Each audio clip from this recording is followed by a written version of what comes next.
Anda kembali di Ayu Sore bersama saya Diandra Mukni. Pemirsa, Roy Suryo CS minta kasusnya dihentikan dan diterbitkan SP3. Permohonan itu disampaikan melalui surat yang telah dikirim ke Mabes Polri. Roy Suryo, Rismon Shenipar, dan Dr. Tifa mengirimkan surat berisi permintaan penghentian penyidikan terhadap kasus fitnah ijazah palsu Jokowi kepada Inspektur Pengawasan Umum Polri, Komjen Pol Wahyu Widada. Permintaan ini dilayangkan menyusul diterbitkannya SP3 kepada dua tersangka lainnya, yaitu Egy Sujana dan Damai Hari Lubis. Kubu Roy menilai jika dua tersangka lain bisa dihentikan kasusnya, maka untuk Roy, Rismon, dan Tifa harusnya bisa diperlakukan sama. Selain itu, permohonan penghentian kasus Roy Suryo CS juga didasari oleh keterangan ahli yang dihadirkan, yaitu mantan Wakapolri Ugroseno. Ini adalah press conference kita yang penting karena kita mengajukan sebuah surat yang penting, yaitu harusnya kasus ini dihentikan penyidikannya karena dari awal sudah melanggar undang-undang, melanggar peraturan. Jadi undang-undang dan peraturan di bawah undang-undang. Jadi baru saja rekan kami yang dipimpin oleh saudara Alkatiri itu menyampaikan surat ke Irwasum ya di Mabes Polri sana, tapi press conference-nya tetap di sini. Dan ini suratnya sudah ada tanda terimanya ya. Jadi suratnya sudah diterima dan nanti saya akan bacakan sekilas isi suratnya apa, dan nanti rekan Alkatiri akan menyampaikan tambahan, kemudian rekan-rekan yang lainnya ada juga Fadli Nasution, ada Ramdansa, ada Pak Joni Silalahi, dan ada dua prinsipal kita yang mungkin akan menambahkan hal-hal lain atau memperkuat ini. Ada Rismon Shenipar di sebelah kanan saya dan sebelah kiri saya Roy Suryo. Nah, ini ya kenapa kami percepat? Karena kami mendapatkan ilham dari dua ahli kami kemarin, Profesor Din Samsudin dan Komjen Pol Purnawiran Ugroseno. Sementara Jokowi menyebut proses hukum terhadap Roy Suryo CS tetap berjalan meski pintu maaf tetap terbuka. Ada peluang untuk memaafkan mereka bertiga ya Pak? Gak ada masalah, memaafkan kan urusan pribadi, urusan hukum kan lain. Misal mereka datang seperti Egy Sujana ke kediaman seperti apa Pak? Kan misal. Kalau untuk proses hukum berjalan ya Pak? Tetap lah, kemarin kan kita diperiksa lagi, ada pemeriksaan tambahan itu. Polda Metro Jaya menyebut akan kembali menyerahkan berkas perkara dugaan fitnah ijazah palsu dengan tersangka Roy Suryo CS ke Kejaksaan Tinggi DKI Jakarta. Langkah ini ditempuh usai penyidik menyelesaikan pemeriksaan tambahan sebagaimana petunjuk jaksa penuntut umum, termasuk memeriksa Presiden ke-7 RI Joko Widodo di Polresta Solo Rabu lalu untuk melengkapi berkas perkara kasus tudingan ijazah palsu. Selain Jokowi, Polda Metro Jaya juga telah memeriksa sejumlah saksi dan ahli. Sehingga dalam waktu dekat, Polda Metro Jaya segera mengirimkan berkas perkara tersebut ke Kejaksaan.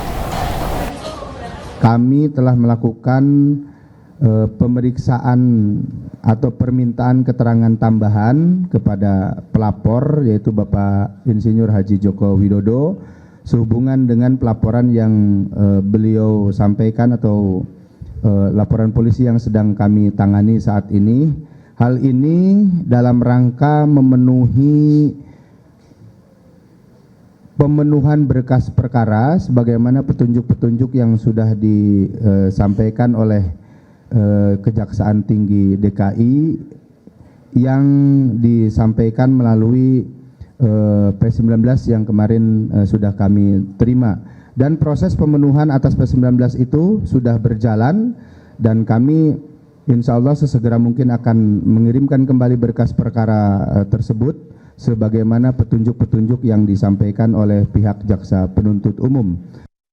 Sementara itu, Roy Suryo mempertanyakan pemeriksaan Presiden ke-7 RI Joko Widodo di Polresta Solo. Menurutnya hal itu aneh.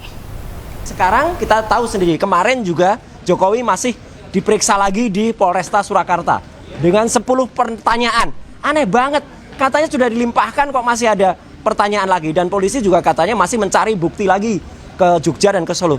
Mau gimana caranya bukti lagi? Katanya sudah ada 719 bukti. 709. Ya, 709 bukti. Kemudian sudah ada katanya 120 sekian saksi, ada 22 ahli. Ya, itu memang membutuhkan tidak profesional. Jadi itu mungkin mereka hanya bisa omong tok ya gitu. Penerima salinan ijazah Jokowi, Bu Natwa Silalahi telah menerima salinan resmi fotokopi ijazah Joko Widodo tahun 2012 dari Komisi Pemilihan Umum DKI Jakarta. Permintaan penyerahan salinan ijazah Joko Widodo telah dikabulkan Komisi Informasi Pusat atau KIP dan menyatakan dokumen tersebut sifatnya terbuka. Inilah salinan resmi fotokopi ijazah Jokowi saat mencalonkan diri menjadi Gubernur DKI Jakarta. Sebelumnya, Komisi Pemilihan Umum Pusat sudah memberikan salinan ijazah Joko Widodo tahun 2014 dan 2019 yang digunakan untuk mencalonkan diri menjadi Presiden Republik Indonesia. Nantinya, KPU Solo juga diminta untuk menyerahkan salinan ijazah Joko Widodo saat mencalonkan diri menjadi Wali Kota Solo. Setelah terkumpul, nantinya Bu Natwa Silalahi akan kembali menguji keaslian dan kecocokan dari salinan ijazah tersebut. Sebenarnya yang mau kita 2005 dan ini adalah yang dikasih adalah ijazah Bapak Gubernur tahun 2012 yang kebetulan adalah Bapak Joko Widodo ya, ini yang ini. Jadi dengan begitu yang spesimen untuk Jakarta sudah lengkap. Memang di sini konsisten ya, satu yang konsisten yaitu tidak ada tanggalnya, tidak tanggalnya. Jadi dari hasil penelitian para netizen, nah, saya juga dapat info bahwa ini melanggar undang-undang administrasi, Undang-Undang Nomor 30 Tahun 2014 tentang administrasi pemerintahan.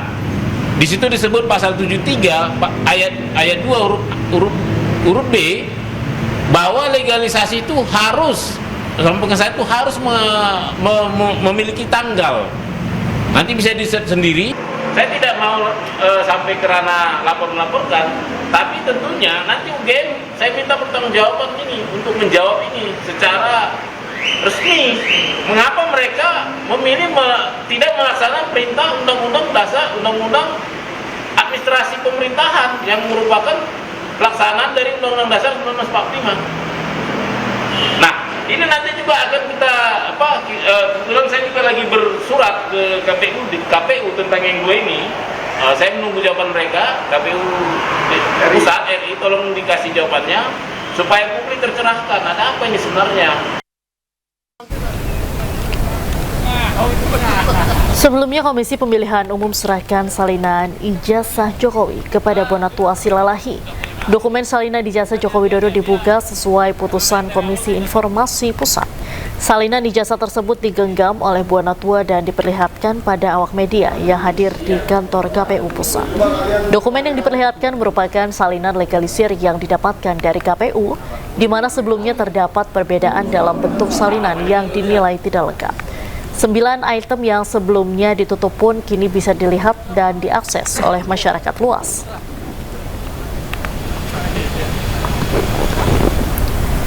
Andi Azwan melaporkan Rismon Syanipar ke Polres Jakarta Selatan terkait penyebaran fitnah dan hoaks. Andi Azwan tidak terima dirinya disebut sebagai tersangka TPPU dan keturunan PKI. Laporan saya bulan November mengenai fitnah terhadap saya mengenai TPPU, ya, bahwa saya ditangkap KPK karena TPPU, dan yang kedua bahwa saya ini keturunan PKI, ya, terhadap nama Michael B. Sinaga dan Rismon Syanipar, ya, dan semua sudah masuk dan sudah diperiksa pula saya dan juga saksi-saksi. Rencana itu kalau tidak salah tanggal 26 mereka akan menjadi saksi terlapor untuk itu, dipanggil oleh Polres Jakarta Selatan.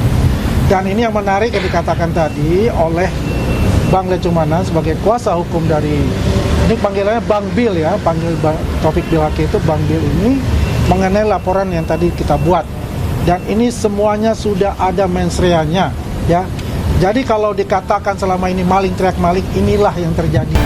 Halo, selamat sore pemirsa, demikian tadi berita pilihan Ayu Sore bersama saya Diandra Mukni. Kita awali Ayu Sore hari ini dengan informasi libur panjang jelang Tahun Baru Imlek dan bulan Ramadan, arus lalu lintas di ruas Jalan Layang MBZ dan Tol Jakarta Cikampek dipadati kendaraan yang keluar dari Jakarta. Ribuan kendaraan pribadi hingga bus antar kota memadati ruas tol sejak pagi hingga siang.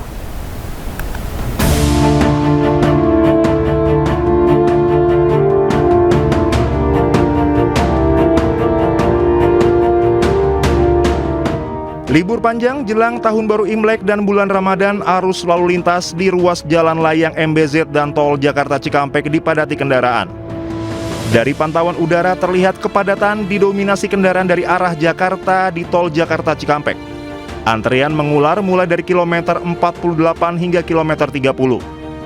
Kondisi serupa juga terjadi di ruas MBZ terutama menjelang pertemuan dengan jalur Jakarta Cikampek di kilometer 48 di mana kendaraan harus mengurangi kecepatan dan menyebabkan penumpukan panjang ke belakang. Sementara itu di sejumlah titik rest area seperti kilometer 57 kendaraan keluar masuk menambah kepadatan dan memperparah antrean. Petugas Jasa Marga dan kepolisian terus melakukan rekayasa lalu lintas termasuk akan memberlakukan pengaturan kontraflow dan pembukaan gerbang tol tambahan untuk mengurangi kepadatan jika volume kendaraan terus meningkat. Dari Karawang, Jawa Barat, Rudi Setiawan Anyus melaporkan. Libur panjang jelang Tahun Baru Imlek dan bulan Ramadan, arus lalu lintas di jalur puncak sempat terjadi kepadatan pada Sabtu pagi. Petugas memberlakukan rekayasa lalu lintas satu arah dan ganjil genap untuk mengurai kepadatan. Sabtu siang hingga sore hari, arus lalu lintas di kawasan wisata Puncak Cisarua Bogor sudah berangsur normal setelah diberlakukan rekayasa lalu lintas one way satu arah dari arah puncak menuju Jakarta. Setelah 2 jam diberlakukan satu arah, jalur puncak kembali normal dan diberlakukan 2 arah.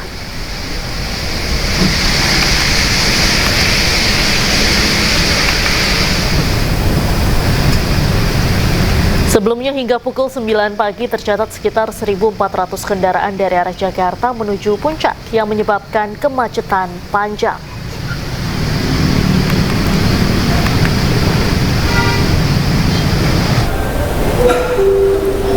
Sementara di Bandara Soekarno-Hatta, Tangerang, Banten juga dipadati calon penumpang sejak pagi.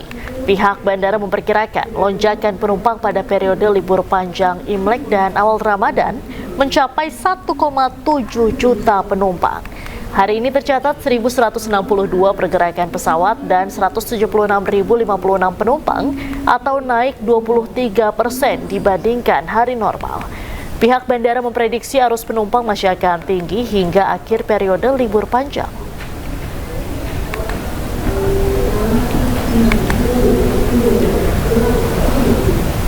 Dan pemirsa, bagaimana kondisi terkini dari Bandara Soekarno-Hatta dan kawasan wisata Puncak? Sudah ada jurnalis iNews Hasnugara dan Wildan Hidayat. Selamat sore rekan-rekan, kita ke Bandara Soekarno-Hatta terlebih dahulu. Hasnugara, apakah terjadi peningkatan penumpang pada libur panjang ini?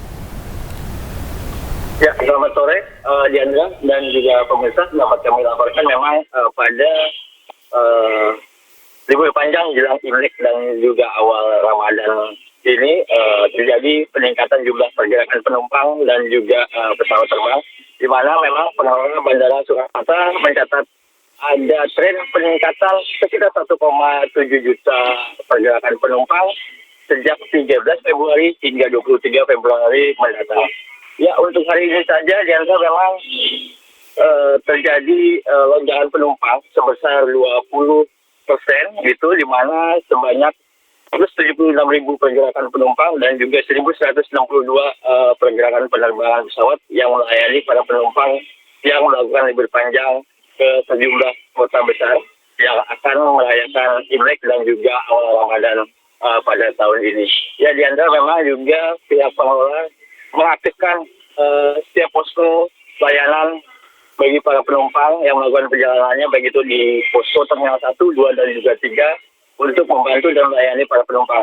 Hingga sore hari ini masih nampak sejumlah penumpang yang masih melakukan antrian di counter check-in, di mana memang antrian ini terdapat ada counter yang dibuka, semuanya hampir dibuka, baik itu counter menuju Sumatera, Kalimantan, Sulawesi, Jawa, Bali, dan juga Lombok, Diandra. Ya, memang kepadatan ini sudah terjadi sejak pagi tadi hingga sore ini. Demikian, Diandra. Baik, terima kasih Hasnugara melaporkan langsung dari Bandara Internasional Soekarno-Hatta, Tangerang, Banten. Selanjutnya kita ke Simpang Gadok, Puncak, Bogor. Di sana ada rekan Wildan. Wildan, apakah masih terjadi kemacetan ke arah Puncak sore hari ini? Ya, Diandra, selamat sore pemirsa. Saat ini arus lalu lintas di Simpang Gadok, tempat saya berdiri, masih terjadi kemacetan yang cukup panjang setelah sebelumnya diberlakukan rekayasa lalu lintas satu arah dari arah Puncak menuju Jakarta. Namun untuk diketahui, Diandra, tadi sempat terjadi hujan di kawasan wisata Puncak ini, dan sampai saat ini terjadi kemacetan terutama dari arah Jakarta, Diandra, mengingat malam ini adalah malam Minggu, jadi banyak masyarakat yang untuk melakukan rekreasi dan beraktivitas di kawasan wisata Puncak ini dan menginap di kawasan wisata Puncak ini. Terlihat di belakang saya, Diandra, ada ratusan kendaraan masih mengular dari arah Jakarta menuju kawasan wisata Puncak ini, Diandra. Dan untuk diketahui juga, Diandra, rekayasa lalu lintas ini diberlakukan sejak tadi pagi satu arah dari arah Jakarta menuju Puncak, dan saat ini sudah diberlakukan rekayasa, sudah diberlakukan dua arah, yaitu dari arah Jakarta menuju Puncak dan sebaliknya, Diandra. Baik, terima kasih Wildan atas laporan Anda langsung dari Simpang Gadok, Kabupaten Bogor, dan sebelumnya ada Hasnugara dari Bandara Soekarno-Hatta, Tangerang, Banten. Selamat sore rekan-rekan, selamat kembali bertugas. Pemirsa, libur panjang jelang Tahun Baru Imlek dan bulan Ramadan, PT Kereta Api Indonesia Daerah Operasi 6 Yogyakarta mencatat lonjakan penumpang di sejumlah stasiun. Total lebih dari 50.000 penumpang tercatat naik dan turun kereta api di wilayah Daop 6 Yogyakarta hari ini. Dibandingkan hari sebelumnya, kedatangan hari ini meningkat 45%, sementara keberangkatan meningkat 39%. Stasiun Tugu Yogyakarta memberangkatkan 11.428 penumpang dan menerima 15.183 penumpang. Sementara Stasiun Lempuyangan memberangkatkan 4.963 penumpang dan menerima 6.375 penumpang. Mengantisipasi lonjakan penumpang pada libur panjang kali ini, Daop 6 Yogyakarta mengoperasikan 4 kereta api tambahan di relasi favorit.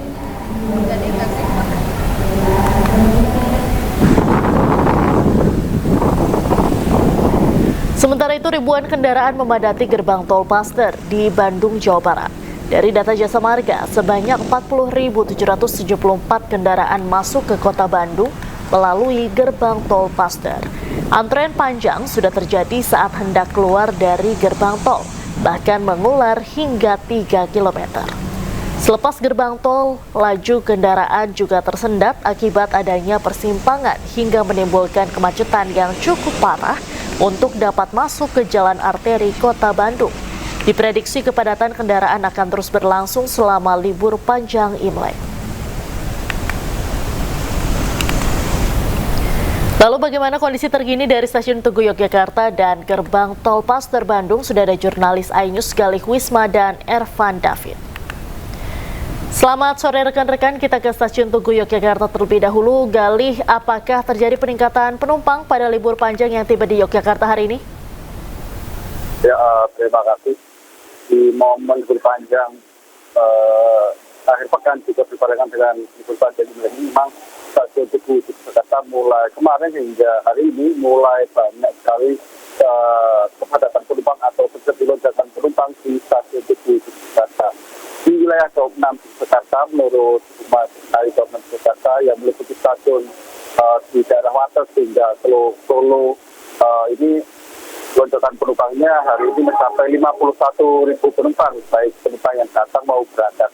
Untuk penumpang turun di wilayah Daop 6 Jakarta ini ada 28.000 penumpang dan menerima kedatangan sebanyak 22.000 penumpang berangkat di wilayah Daop 6 Jakarta. Adapun khusus di Stasiun Tugu, di mana saya melaporkan pada sore hari ini, Stasiun Tugu ini mencapai ada peningkatan sekitar 40% dibanding dengan hari biasa, di mana pada hari ini Stasiun Tugu Jakarta menerima 15.000 penumpang ataupun juga penumpang yang berangkat mencapai 11.000. Dan untuk mengantisipasi lonjakan penumpang di momen libur panjang juga hari libur Imlek ini, di wilayah Jakarta juga menyediakan 4 kereta tambahan yang disediakan untuk para penumpang yang akan naik atau di wilayah Daop 6 Jakarta. Seperti itu.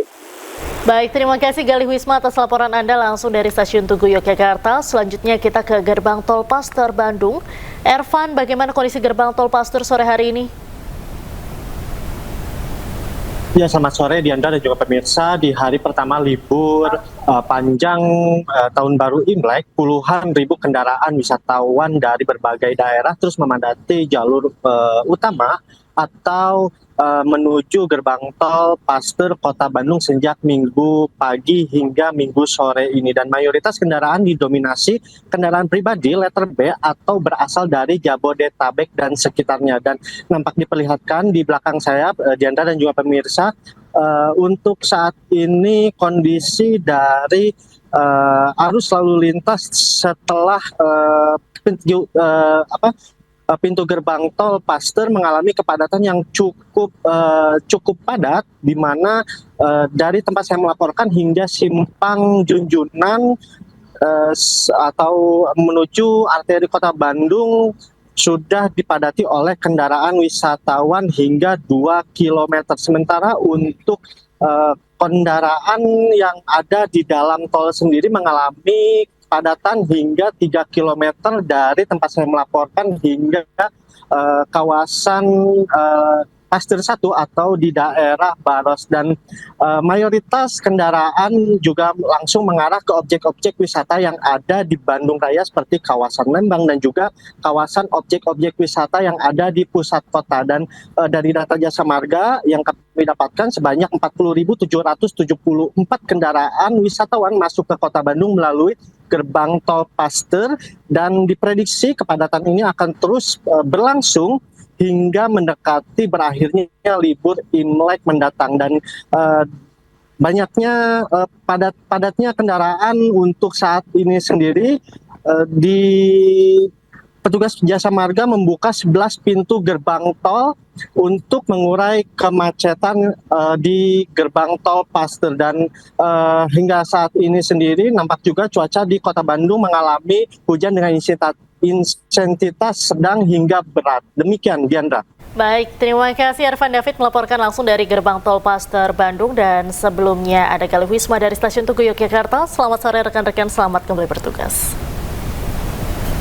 Pemirsa, libur panjang akhir pekan dan perayaan Tahun Baru Imlek, Terminal Bus Kampung Rambutan Jakarta Timur Sabtu siang dipadati oleh calon penumpang.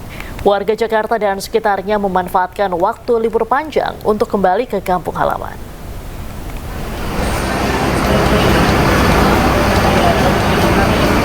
Calon penumpang dari kawasan Jakarta dan sekitarnya memadati area keberangkatan Terminal Bus Kampung Rambutan, Ciracas, Jakarta Timur pada Sabtu siang. Mereka datang untuk melakukan perjalanan di kampung halamannya masing-masing, memanfaatkan waktu libur panjang akhir pekan dalam momen Tahun Baru Imlek yang berlangsung hingga Selasa mendatang. Jumlah penumpang mengalami peningkatan dibandingkan dengan hari biasa. Salah satu penumpang mengatakan bahwa momen libur panjang ini sengaja ia manfaatkan untuk pergi berlibur bersama keluarga. Ini asalnya dari mana, Pak? Saya dari Depok. Depok. Kebetulan istri saya dari Riau. Mudik kemana, Pak? Saya mau mudik ke Riau. Iya, daerah Indragiri Hulu. Sama keluarga, Pak? Sama keluarga. Ini dalam rangka libur panjang? Dalam rangka libur panjang. Kebetulan juga kan sekarang mau munggahan. Jadi sekalian libur panjang, sekalian munggahan. Harga tiket masih normal, Rp700.000. Dari Jakarta, Rio Manik, iNews melaporkan. Anda kembali di iNews Sore pemirsa. Gubernur Jakarta Pramono Anung memborong ikan bandeng di Festival Rawabelong Jakarta. Pramono membeli 3 ikan termasuk bandeng terbesar dengan berat 14 kg.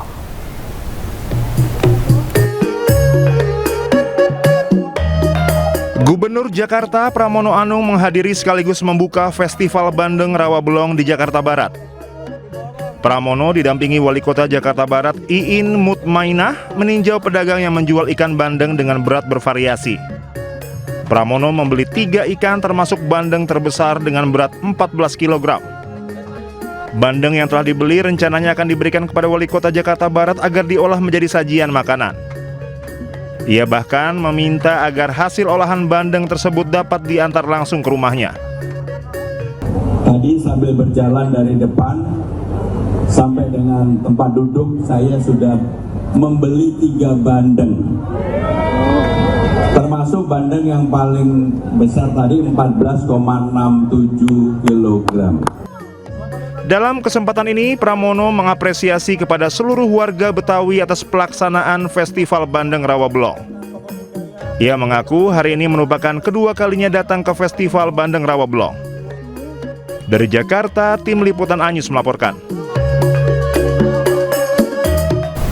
Pemirsa, Festival Bandeng Rawabelong 2026 digelar meriah mulai tanggal 14 hingga 15 Februari 2026. Acara tahunan ini menghadirkan belasan tenan penjual ikan bandeng segar dan menjadi daya tarik warga menjelang perayaan Imlek.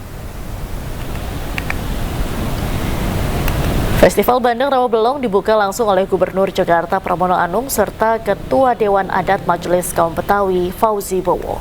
Tahun ini, Festival Bandeng Rawabelong mengusung tema Harmoni Tradisi Betawi dan Tionghoa menuju Jakarta, kota global dan berbudaya. Di festival ini, pengunjung dapat membeli berbagai ukuran ikan bandeng segar, baik per ekor maupun per kilogram.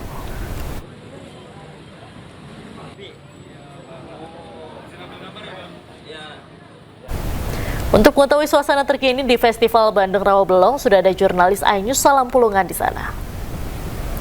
Selamat sore, Salam, bagaimana keseruan Festival Bandeng di sana hari ini?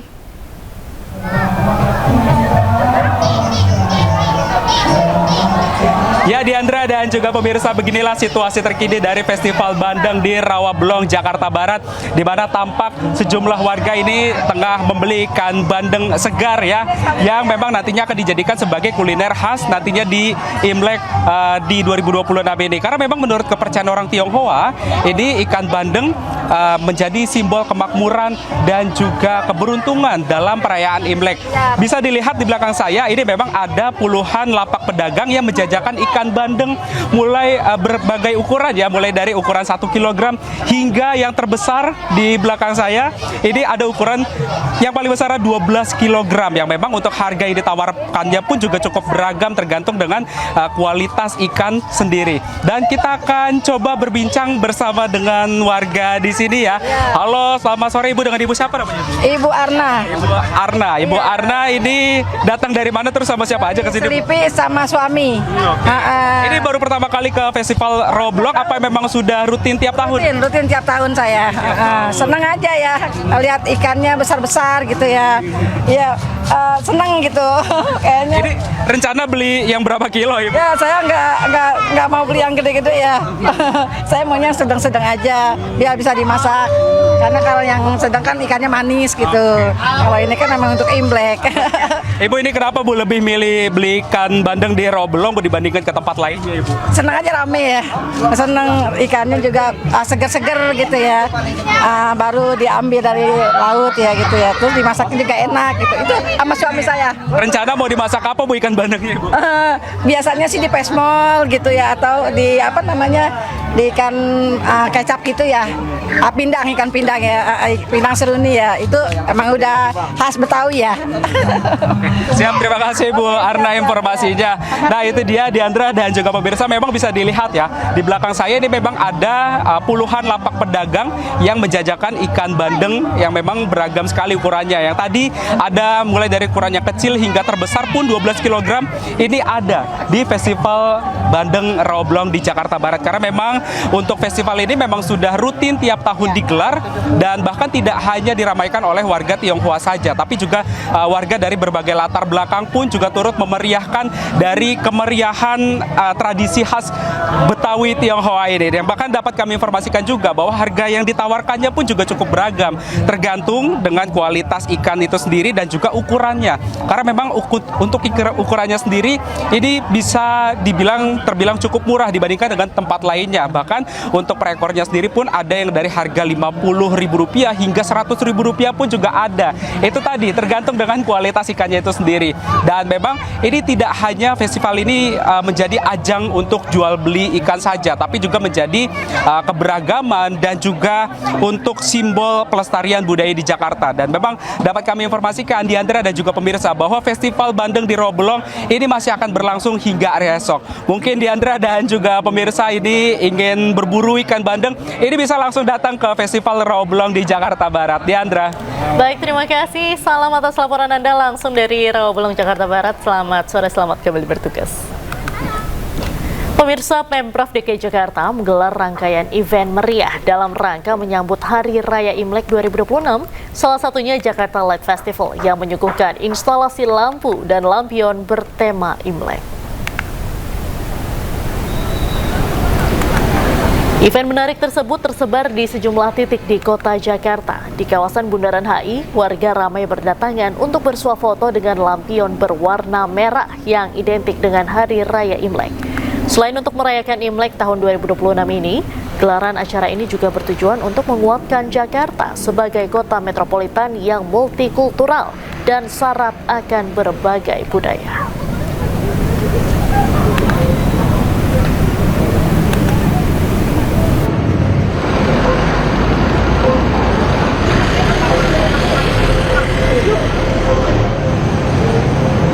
Untuk mengetahui kemeriahan Jakarta Light Festival, sudah ada jurnalis iNews Amrina Rida di sana. Selamat sore Amrina, bagaimana keseruan Jakarta Light Festival di sana?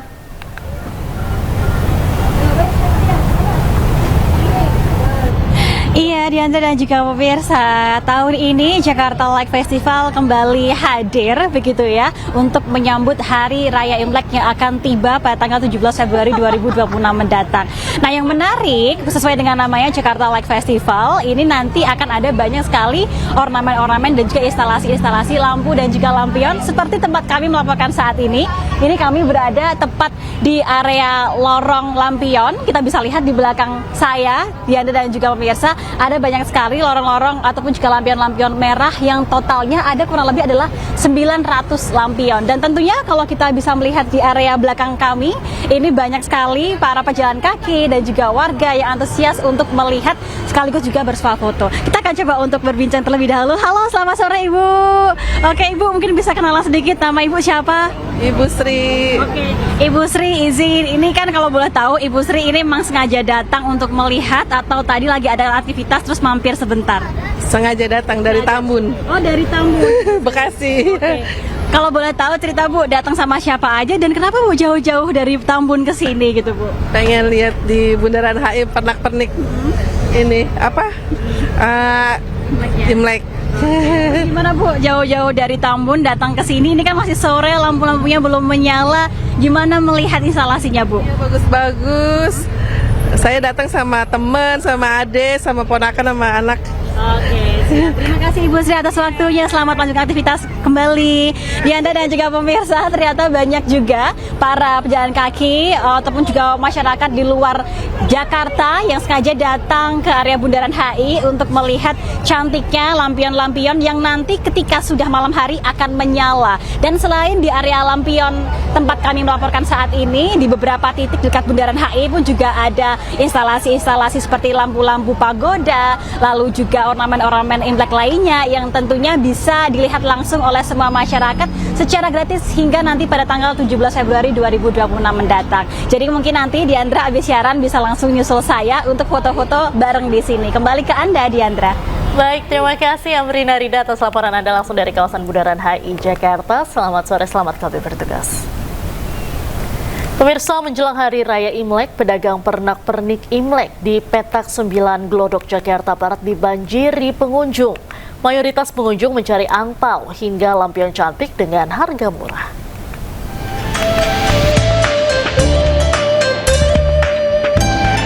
Menjelang perayaan Tahun Baru Imlek 2577 Kongzili, kawasan legendaris Petak 9 di Glodok, Jakarta Barat kembali berdenyut dengan semarak merah khas perayaan Tionghoa. Ornamen merah, lampion yang menggantung di udara, serta bangunan bergaya arsitektur Tionghoa semakin memperkuat atmosfer khas perayaan Imlek. Lorong-lorong pasar kembali dipadati pembeli yang mencari dekorasi terbaik untuk menyambut tahun baru. Pengunjung mulai ramai berdatangan sejak pagi hingga menjelang petang, didominasi warga keturunan Tionghoa yang berburu kebutuhan perayaan. Dari berbagai hiasan yang dijual, lampion berputar menjadi salah satu produk paling diminati. Untuk lampion, harga berkisar mulai Rp100.000 untuk model standar hingga Rp2 juta untuk ukuran besar dengan desain khusus. Selain lampion, amplop angpau, stiker kaligrafi Mandarin hingga bunga mehua juga tetap menjadi barang yang paling dicari. Harga pernak-pernik pun bervariasi tergantung ukuran dan tingkat kerumitan desain. Aktivitas jual beli di pusat pernak-pernik Imlek ini menunjukkan tren positif. Sejumlah pedagang mengaku jumlah pengunjung tahun ini lebih ramai. Para pedagang bisa mendapatkan total omzet 5 hingga 10 juta rupiah per harinya. Meningkatnya aktivitas belanja ini mencerminkan optimisme masyarakat dalam menyambut pergantian tahun menurut astrologi Tionghoa yang kali ini memasuki tahun kuda. Para pedagang berharap momentum ini menjadi titik balik kebangkitan ekonomi di kawasan Glodok. Pasar Petak 9 tidak hanya menjadi tempat belanja, tetapi juga ruang pengalaman budaya yang menyatukan sejarah, tradisi, dan kehidupan modern Jakarta. Dari Jakarta, Kia Dela Rosa, Ahmad Putra, iNews melaporkan. Kawasan Malioboro, Kota Yogyakarta dipadati ribuan wisatawan yang datang dari berbagai daerah saat libur panjang Hari Raya Imlek.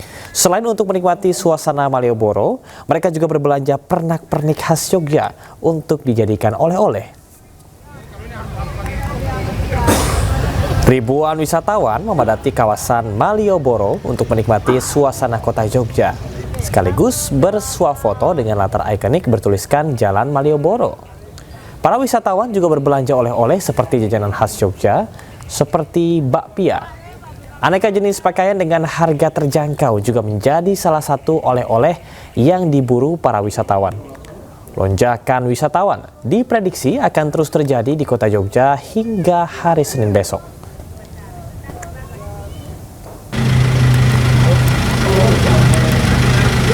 Sementara itu pemirsa, di Bandung, momen libur panjang akhir pekan dan tahun baru Imlek dimanfaatkan oleh wisatawan dari luar daerah untuk berlibur di kawasan ikonik Jalan Braga.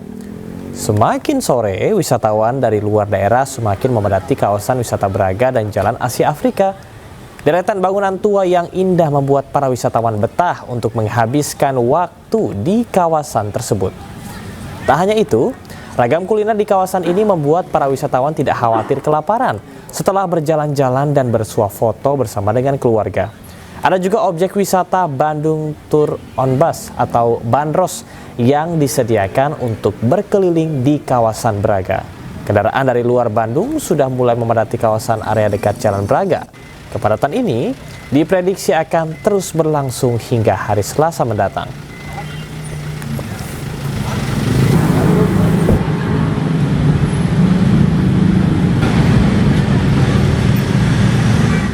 Lantas bagaimanakah kondisi terkini di kawasan Malioboro Yogyakarta dan kawasan Braga Bandung? Sudah ada jurnalis iNews Galih Wisma dan Ervan David. Kita akan ke kawasan Braga Bandung terlebih dahulu. Ervan, seperti apa suasana libur panjang di Bandung saat ini?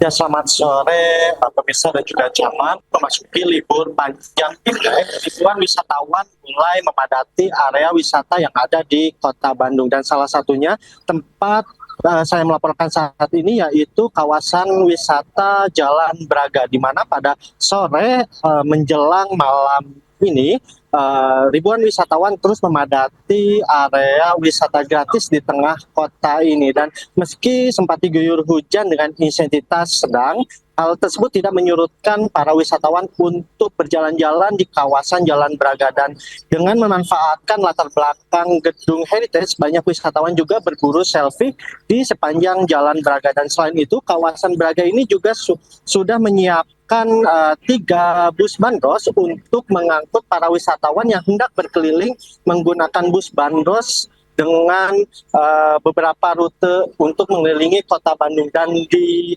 Jalan Braga ini juga Dinas Perhubungan juga sudah disiapkan untuk mengatur arus lalu lintas yang sempat tersendat akibat banyaknya lalu lalang dari para wisatawan yang ada di sekitar kawasan Jalan Braga ini. Dan selain itu juga kawasan Jalan Braga ini selalu menjadi objek wisata para wisatawan untuk berburu kuliner, di mana banyak gedung-gedung heritage dimanfaatkan untuk restoran dan juga aneka makanan lainnya. Dan diprediksi untuk kepadatan kawasan Jalan Braga ini akan terus terjadi hingga mendekati tahun baru Imlek mendatang atau hari Selasa mendatang. Demikian, Camat. Baik, terima kasih Ervan David. Selanjutnya kita akan ke kawasan Malioboro, Yogyakarta. Ada rekan Galih Wisma di sana. Galih, seperti apa suasana liburan panjang di sana? Hari ini atau petang hari ini saya berada langsung di pedestrian Malioboro Kota Yogyakarta. Memang di momen libur panjang. Saat ini laporan langsung dari rekan Galih Wisma. Pada ini Malioboro masih menjadi favorit bagi para wisatawan untuk menikmati masa libur panjangnya. Dan memang lonjakan wisatawan ini juga terjadi begitu di kedatangan penumpang di stasiun tujuh maupun stasiun Bayangan yang meningkat 50% dibanding dengan hari biasa. Dan di kawasan Malioboro tepat sore hari ini saya melaporkan ini memang wisatawan mulai kedatangan ini untuk menikmati suasana malam kota Yogyakarta dengan berduduk santai. Ada juga beberapa wisatawan bisa berbelanja oleh-oleh kopi maupun pakaian dengan harga yang terjangkau. Cukup dengan tadi saya lihat ada sekitar 30.000 rupiah itu sudah bisa membeli satu setel baju. Selain itu juga para wisatawan bisa menikmati hutan tradisional seperti andong yang memang selalu berjejer di sepanjang jalan Malioboro ini untuk membawa para wisatawan berkeliling di kota Yogyakarta ini. Dan selain itu juga biasanya di sudut-sudut di beberapa titik di sepanjang jalan pedestrian Malioboro ini juga akan terjadi yaitu alunan musisi jalanan yang akan menghibur bagi para wisatawan. Dan untuk dibawa bagi para wisatawan yang akan menikmati suasana malam di kota Jogja ataupun khususnya di Malioboro ini, memang saya sarankan untuk menyediakan atau selalu siap jas hujan ataupun payung karena memang cuaca pada malam hari ini sudah mulai tampak mendung dan tadi saya rasa sudah mulai seperti itu, Jabar. Baik, terima kasih rekan Galih Wisma melaporkan langsung dari Yogyakarta, dan sebelumnya sudah ada rekan Ervan David melaporkan langsung dari Jalan Braga, Kota Bandung, Jawa Barat. Terima kasih, selamat bertugas kembali. Pemirsa, menyambut perayaan Tahun Baru Imlek, warga Tionghoa di Blora, Jawa Tengah menggelar ritual tradisi ayak abu di kelenteng Hok Tik Bio. Tak hanya melakukan pembersihan, warga Tionghoa juga mempercantik kelenteng dengan memasang lampu lampion di halaman dan teras.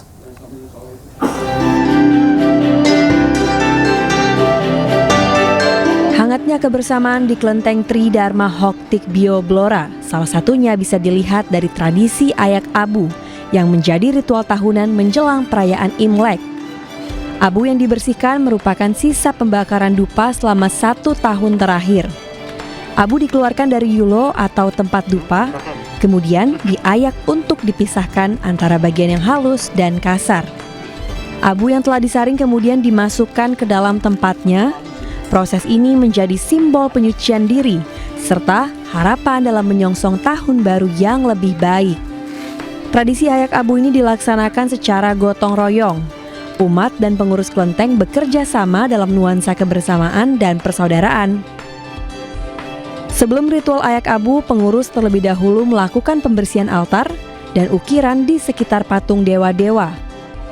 Kalau mendekati Hari Raya Imlek, biasanya kami melaksanakan upacara. Yang pertama itu adalah Kongco naik, diawali dari Kongco naik, yaitu Kongco Kungkong ini naik atau dewa dapur istilahnya gitu. Karena semua itu berawal dari api. Nanti setelah Kongco, perayaan Kongco naik, sembahyang Kongco naik, baru besoknya diawali dengan ngayak abu. Ngayak abu semuanya ini dari yulo ini diayak semua. Terus setelah ini selesai pembersihan kelenteng, karena kan dalam 1 tahun ini banyak noda kehidupan kita, noda yang buruk, jadi kita bersihkan semua. Selain itu, ratusan lampu lampion dipasang di sekitar halaman dan teras kelenteng. Berbagai lampu warna-warni juga menghiasi bagian atap, menambah semarak suasana saat malam hari. Seluruh rangkaian kegiatan dilakukan dalam rangka menyambut Tahun Baru Imlek. Mereka semua berharap perayaan Imlek tahun ini membawa berkah bagi masyarakat, khususnya bagi warga Kabupaten Blora. Dari Blora, Jawa Tengah, Heri Purnomo, iNews melaporkan. Komplek Pemakaman Umum Kecamatan Kramat Mulia, Kabupaten Kuningan dibersihkan oleh ahli waris. Tradisi ini berlangsung turun-temurun dalam rangka menyambut bulan puasa.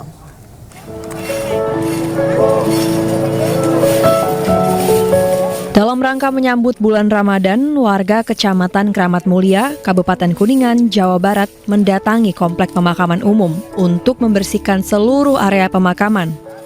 Selain membersihkan makam, warga juga berdoa untuk keluarga mereka yang telah meninggal dunia. Tradisi turun-temurun ini dilakukan sejak dahulu setiap menjelang bulan puasa, serta untuk mempererat tali silaturahmi sesama warga. Berarti ini tradisi tiap tahun atau gimana? Tiap tahun, setiap tahun diadakan dari pemerintahan desa, kemompakan sama warga. Oke. Buat kehadiran bulan agung, bulan Ramadan, seluruh masyarakat melaksanakan kegiatan opsi di area pemakaman. Di samping juga untuk lebih memperindah desa, juga ada nilai-nilai ruhaniah yang bisa diambil. Setelah bersih-bersih di komplek pemakaman, aksi bersih-bersih juga dilanjutkan ke masjid dan musala di daerah masing-masing. Dari Kuningan, Jawa Barat, Mahardika, iNews melaporkan.